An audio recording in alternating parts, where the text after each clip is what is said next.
Halo semuanya, kami dari kelompok 7 kelas 10-7 SMA Negeri 8 Pekanbaru akan menampilkan video animasi tentang hikayat Putri Kacamayang.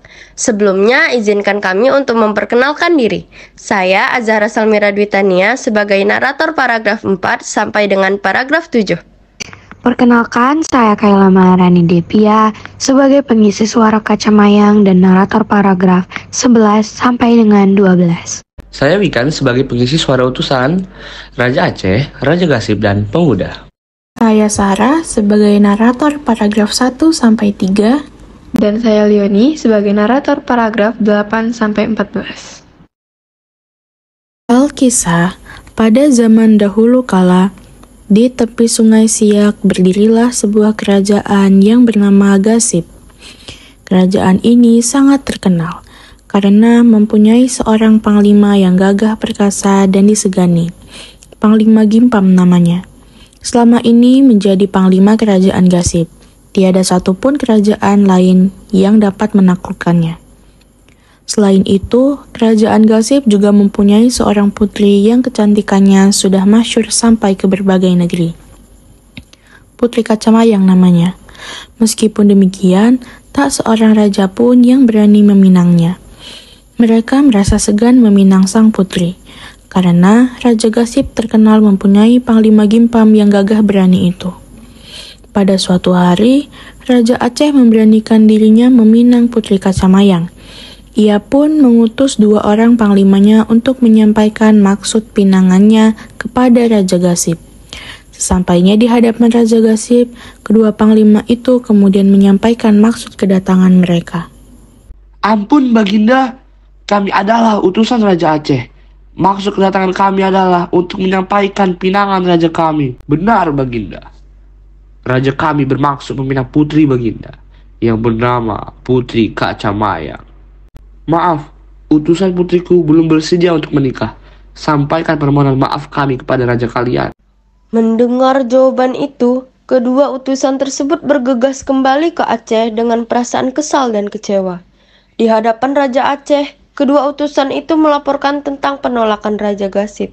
Raja Aceh sangat kecewa dan merasa terhina mendengar laporan itu. Ia sangat marah dan berniat untuk menyerang kerajaan Gasib. Sementara itu, Raja Gasib telah mempersiapkan pasukan perang kerajaan untuk menghadapi serangan yang mungkin terjadi, karena ia sangat mengenal sifat Raja Aceh yang angkuh itu. Panglima Gimpam memimpin penjagaan di Kuala Gasib, yaitu di daerah dekat Sungai Siak.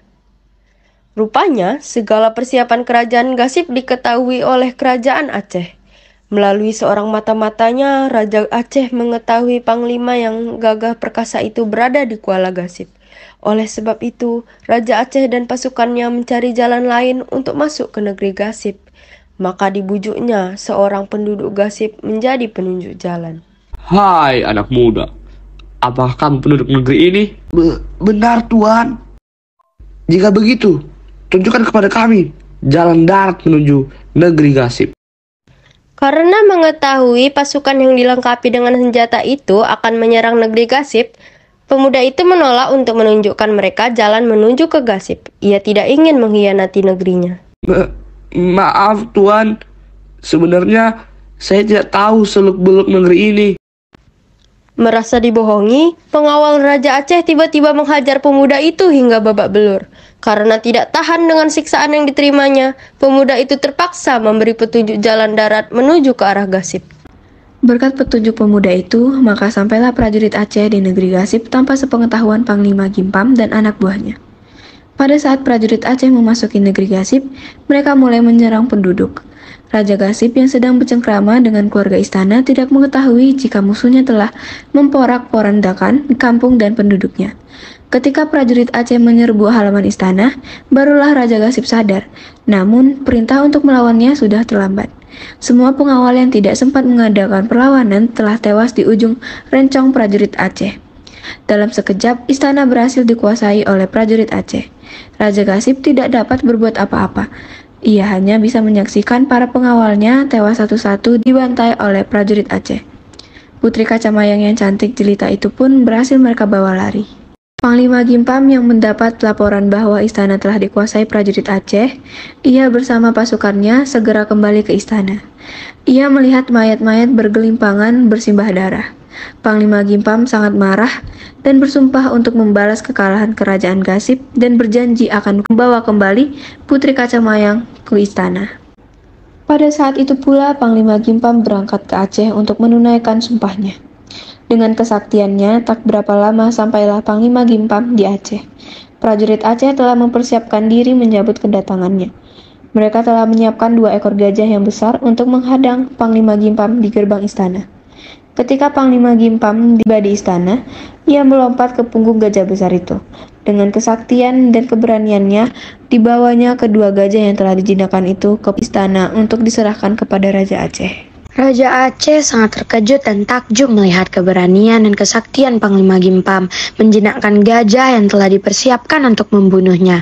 Akhirnya, Raja Aceh mengakui kesaktian Panglima Gimpam dan diserahkannya Putri Kacamayang untuk dibawa kembali ke Istana Gasip. Setelah itu, Panglima Gimpam segera membawa Putri Kacamayang yang sedang sakit itu ke Gasip. Dalam perjalanan pulang, penyakit sang putri semakin parah. Angin yang begitu kencang membuat sang putri susah untuk bernafas. Sesampainya di Sungai Kuantan, Putri Kacamayang meminta kepada Panglima Gimpam untuk berhenti sejenak. Panglima, aku sudah tidak kuat lagi menahan sakit ini. Tolong sampaikan salam dan permohonan maafku kepada keluarga aku di Istana Gasip, ucap sang putri dengan suara serak. Belum sempat Panglima Gimpam berkata apa-apa, sang putri pun menghembuskan nafas terakhirnya. Panglima Gimpam merasa bersalah sekali karena ia tidak berhasil membawa sang putri ke istana dalam keadaan hidup. Dengan diliputi rasa duka yang mendalam, Panglima Gimpam melanjutkan perjalanannya dengan membawa jenazah Putri Kacamayang ke hadapan Raja Gasip. Sesampainya di Istana Gasip, kedatangan Panglima Gimpam yang membawa jenazah sang putri itu disambut oleh keluarga istana dengan perasaan sedih. Seluruh istana dan penduduk negeri Gasip ikut berkabung. Tanpa menunggu lama-lama, jenazah Putri Kacamayang segera dimakamkan di Gasip. Sejak kehilangan putrinya, Raja Gasip sangat sedih dan kesepian. Semakin hari kesedihan Raja Gasip semakin dalam. Untuk menghilangkan bayangan putri yang amat dicintainya itu, Raja Gasip memutuskan untuk meninggalkan istana dan menyepi di Gunung Ledang, Malaka. Sementara waktu, pemerintahan kerajaan Gasip dipegang oleh Panglima Gimpam. Namun, tak berapa lama Panglima Gimpam pun berniat untuk meninggalkan kerajaan itu. Sifatnya yang setia membuat Panglima Gimpam tidak ingin menikmati kesenangan di atas kesedihan dan penderitaan orang lain. Ia pun tidak mau mengambil milik orang lain walaupun kesempatan itu ada di depannya. Akhirnya, atas kehendaknya sendiri, Panglima Gimpam berangkat meninggalkan Gasip dan membuka sebuah perkampungan baru yang dinamakan Pekanbaru. Hingga kini, nama itu dipakai untuk menyebut nama ibu kota Provinsi Riau, yaitu Kota Pekanbaru. Sementara, makam Panglima Gimpam masih dapat kita saksikan di Hulu Sail, sekitar 20 km dari Kota Pekanbaru.